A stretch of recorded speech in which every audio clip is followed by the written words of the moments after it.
Hello guys, in this video I'm going to show you how to set the format of your video on the Filmora application.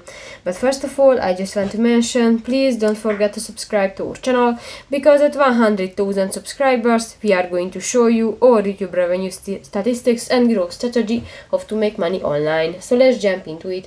First of all, open the application on your device. So that's the home screen, and you can find that's the home screen, and you can find different buttons, the new project and your edited videos. And here just select one of your videos or create a new, and new. If you want to set the format of your video, just go to the lower bar, click to the format button next to the adjust option, and here you can set the size of your canvas. So that's pretty much it for this video, guys. See you in the next one. Bye bye.